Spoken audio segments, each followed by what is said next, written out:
The Food and Drug Administration is investigating a possible link between frozen supplemental shakes and a deadly years-long Listeria outbreak. The now recalled shakes are typically sold to hospitals and nursing homes, which is where nearly all of the cases have been reported. At least 12 people have died from the illness associated with the outbreak.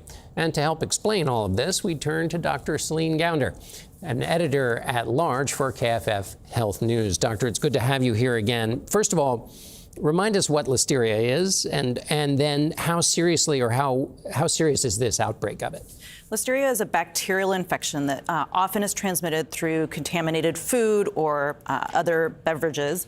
The people who are most at risk for severe Listeria infections include babies, pregnant women, the elderly, and people who are immunocompromised. It can cause conditions like sepsis, which is when the bacteria spreads in the blood. It can cause meningitis.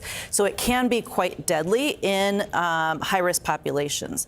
The good news here is that it is confined to a very specific food source, these supplement frozen shakes that are being distributed in nursing homes. The bad news is you do have a lot of high-risk people in nursing homes. Right. And this dates back 7 years, is that right? Why are we finding out about it now, basically? Well, think about it. 38 cases spread out across the country over 7 years. That's like trying to find a needle in a haystack. So as soon as this came to the attention of the FDA, they and CDC scientific staff, field staff, jumped into gear, did their investigations, and as soon as the companies were made aware, they then stopped selling the products and also issued a recall.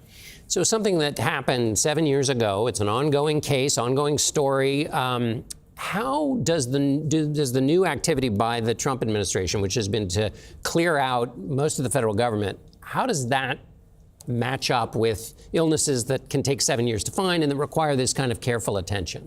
Well, look, those layoffs, or at least threatened layoffs in some cases, are not connected to this current outbreak. However, if you're going to try to solve a crime, you need detectives. If you're going to try to investigate a food outbreak, you need disease detectives, what we call epidemiologists. And so if you don't have enough of those people at the FDA, at the CDC, who are at the ready to be deployed to investigate these things, going to the nursing homes, going to the manufacturing plants, you won't be able to pick this up.